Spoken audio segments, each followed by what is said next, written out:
Okay, folks, this is what you've been waiting for. Or not. This is about my trip on the Camino de Santiago, which started on April 5th and ended on May 12th. So 36 days roughly it took me to get there. I walked 500 miles, roughly 810, 820 kilometers. Most of it I did on foot.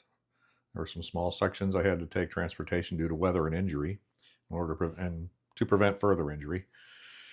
Um, the trip was beginning in Saint Jean Pied de Port in France and ended in Camino de Santiago at the cathedral. We'll get into all of that as we go along. This video is going to be narrated throughout the process. Please show me some mercy and grace here in how I put this together. I'm going to try and cut in some clips where I'm explaining some things a little farther and in a little bit more detail so that maybe you understand. Feel free at any point to leave questions in the comments, or you can send me a text message or whatever, and I'll explain anything you don't understand if you want to know any more. The reason that I'm doing this video the way I'm doing it is because it is not really a practical thing for me to sit down with each and every one of you at any given time and explain everything about the trip and answer all your questions. It would take me hours. So it's just easier for me to put together a slideshow, narrate the slideshow, throw in some other further explanations in there, and then you guys just submit your comments and I'll respond accordingly. Okay. So without any further delay, let's get on to the show. Okay, here we are. Here's my before picture. Got my picture taken in Pamplona by myself, getting ready to go. And here's my best friend for the next 5 weeks. And now we have Saint Jean Pied de Port, not the bridge that was crossed by Martin Sheen in the movie. And here we have a little bit of, you can barely hear the water sound, opposite side of the bridge. And here's a shot the following morning, little Fergie outside. And then walked around just to kill a day to get acclimated in the mountains, and then saw this church. So I just got a quick shot of the inside of the church while I was there. Most of the churches all look the same there.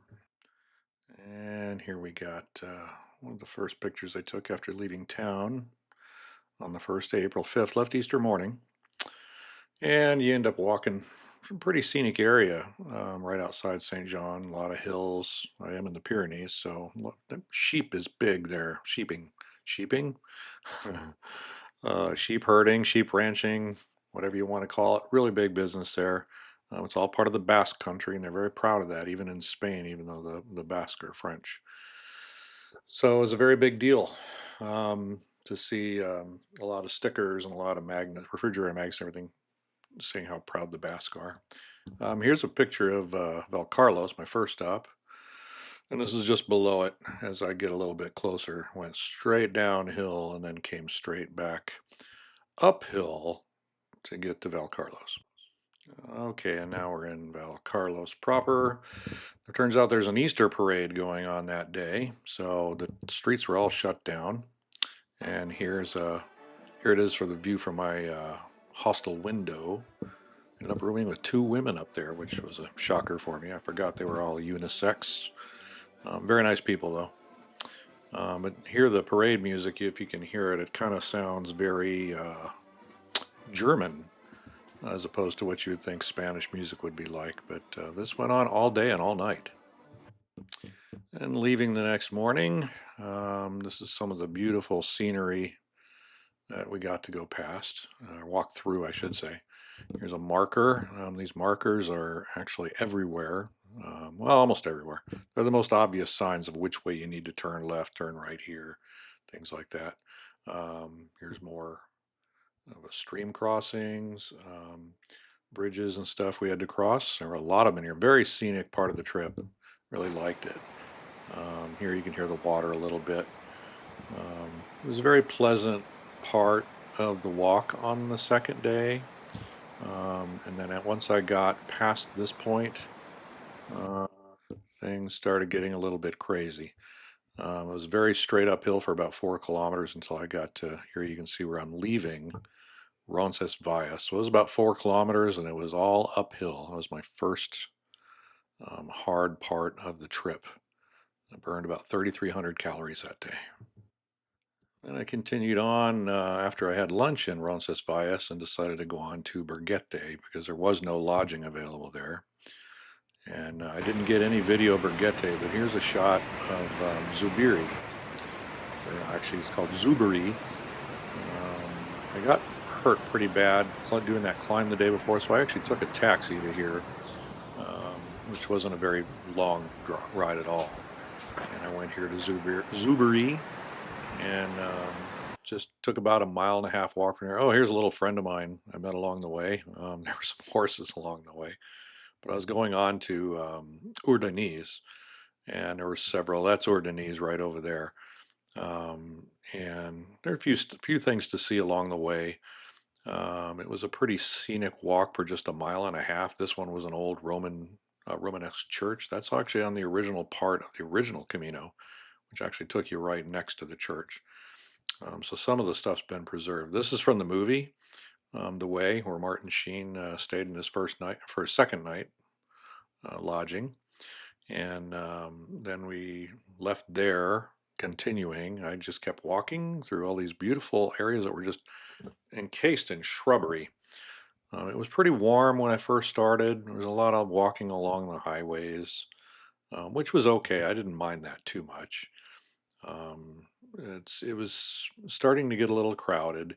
This area was real pretty. There's actually a farmhouse here.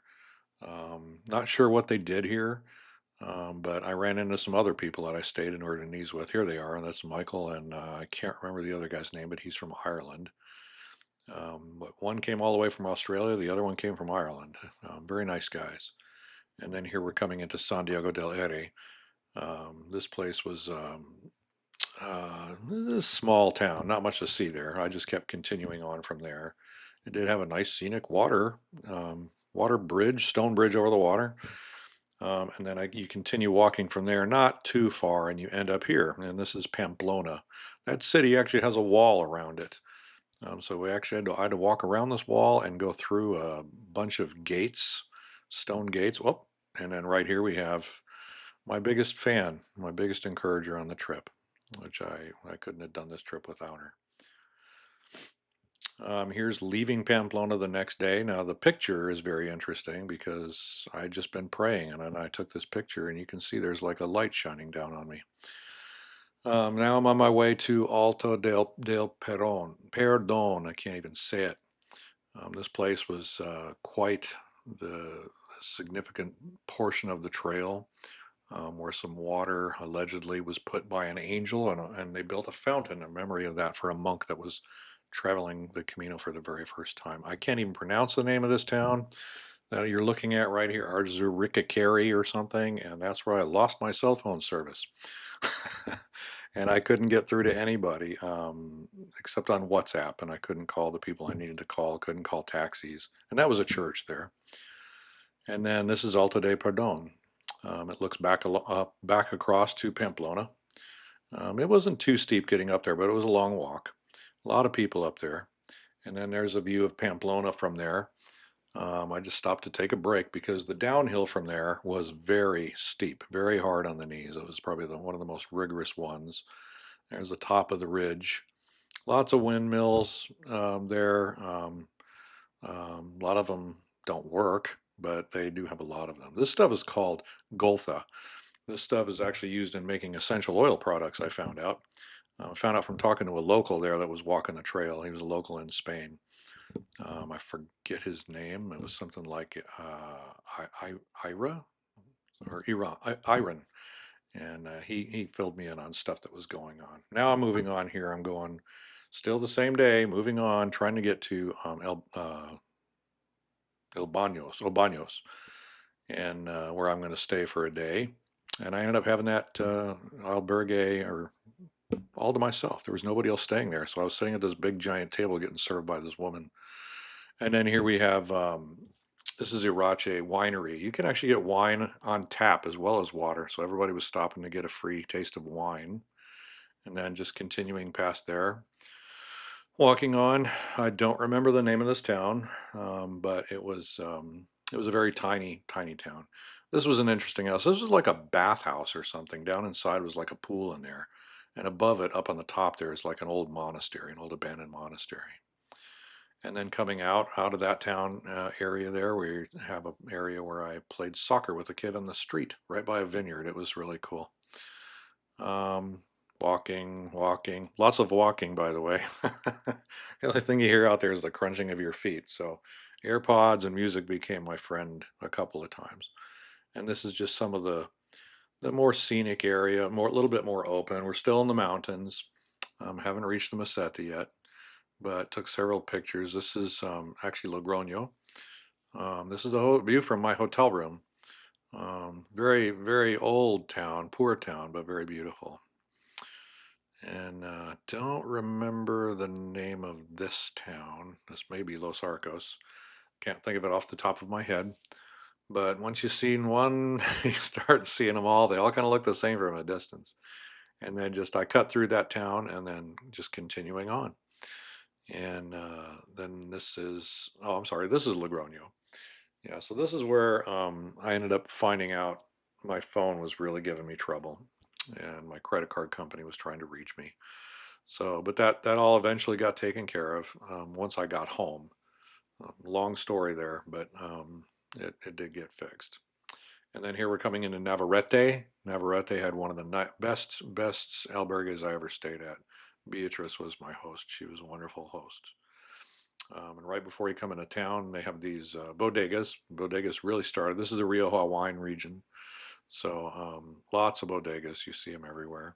This is one of the more popular ones, Don Carlos. They make about, I think, they bottle about 4,000 different kinds of wine from their region, is what I was told.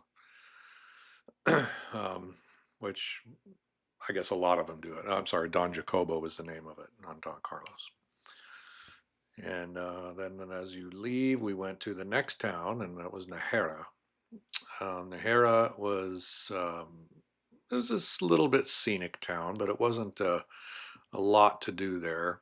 Wasn't The food was very good in Najera, and the people there were very, very, very friendly. I was contemplating on whether or not to take a bus out of there or not because my legs weren't doing too well, but I didn't. I kept walking, and this is me leaving the next day. Walking past this really historic church for the town, which was closed when I was leaving because I was leaving at like 6:37 in the morning. So I wasn't able to get inside and actually tour it. But this town had a little bit of crime to it, so I got out of there. The Battle of Najera, that was something significant. I never found anything on it, but apparently there was a big battle there at one point. Now we're starting to get towards the Meseta. We haven't quite entered it yet, but we're getting close. The weather's starting to turn a little bad, but not too bad. And every time I thought it would rain, it didn't rain. And then every time I didn't think it would rain. But nothing real heavy, didn't have any real problems. This was a typical, after that, this was typical look of the trails, just green with brown road. I was surprised at how many people were on the trail. I thought this would be one of the more desolate parts of the trip, but the entire trip turned out to be quite crowded. I was a little surprised, and that was a little disappointing. Okay, we're definitely on the Meseta now. And some people avoid this part of the trip because they say it's boring. I think it's absolutely beautiful. And if I was going again, that would be the part I would look forward to again, but I'm not going back. I've done one trip there, and that was enough for me. So that town was Bergete. No, I'm sorry, that was not Bergete. Anyway, typical meal. Everything gets served. French fries get served with everything. It seems they call them patatas. They don't call them fries. They call them patatas. So anytime you ask for patatas, it always ends up being fries, unless you specifically say you want something like roasted potatoes. So I got really tired of French fries while I was over there.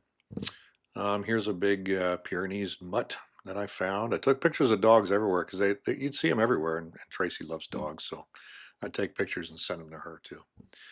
And a little bit misty outside. The weather really fluctuated a lot. Cool, hot, and this was early in the morning, and they were often foggy. This marker here you see on the ground, that's actually a marker indicating you're on the right path. So if you don't see the other markers, you look for one of those and they're always around.